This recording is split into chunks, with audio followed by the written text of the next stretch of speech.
खबर यह है कि कौमी असम्बली से आइंदा माली साल का विफाकी बजट मंजूर हो गया है। कौमी असम्बली ने फाइनेंस बिल 2023 की कसरत राय से मंजूरी दे दी है। मजीद तफसीलात हासिल कर लेते हैं इरफान सदुजई से। इरफान सदुजई, बताएगा इस हवाले से मजीद तफसीलात।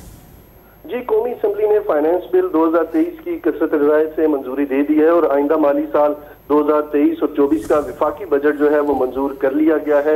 आज जो बजट में जो बहस हो रही थी उसके ऊपर मुख्तलिफ जो तहरीक पेश की गई, उसके हवाले से बहुत सारी तहरीक जो है वो उनकी मुखालफत कर दी गई विफाकी वज़ीर खजाना की तरफ से, और कुछ तरमीम को मंजूर भी किया गया। खास करके अब्दुल अकबर चित्राली की जानिब से उन्होंने कहा कि जो सरकारी मुलाजमीन को गाड़ियाँ दी जा रही हैं वो ज़रा उनके ऊपर अखराजात ज़्यादा आ रहे हैं, जो हुकूमत ने इस बात को तस्लीम किया, और जो मुलाजमीन हैं उनको 1200 से 1300 सीसी तक गाड़ियों तक महदूद किया गया।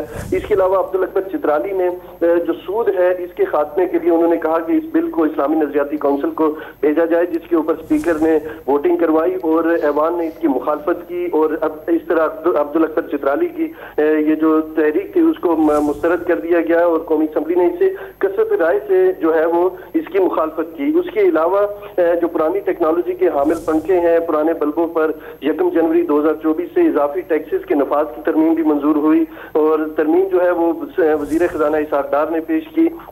पुरानी टेक्नोलॉजी के जो हामिल पंखों पर 1 जनवरी से 2000 रुपए फी पंखा टैक्स आयद होगा, और इसके अलावा जो पुराने बल्ब हैं इन पर 1 जनवरी से 20% टैक्स आयद होगा। इसके अलावा जो पेंशनर्स हैं जो 2 या 3 पेंशन ले रहे थे उसके हवाले से भी कट लगाया गया है। इसाकदार ने ये कहा कि तकरीबन 800 अरब रुपया इस मद में चला जाता है, तो ग्रेड 17 से ऊपर के जो लोग हैं वो अगर 1 से ज्यादा पेंशन ले रहे हैं तो उन्हें कट लगाकर 1 पेंशन तक महदूद किया जाएगा। और चूंकि ये 1 साल में डबल हुआ है, 1 साल पहले तकरीबन ये जो पैसा जा रहा था ये तकरीबन 400 अरब था, तो अब 800 अरब हुआ है। तो इस तरह उन्होंने कहा कि हमें अपने अखराजात के ऊपर कट लगाना होगा। जी सही। कौमी असम्बली ने फाइनेंस बिल 2023 की कसरत राय से मंजूरी दे दी गई है। इसके अलावा दी गई मुख्तलिफ तजावीज़ और तरामीम में कौन कौन सी मंजूर की गई हैं, इसकी तफसीलात बता रहे थे इरफान सदुजई। आप बहुत शुक्रिया आपका।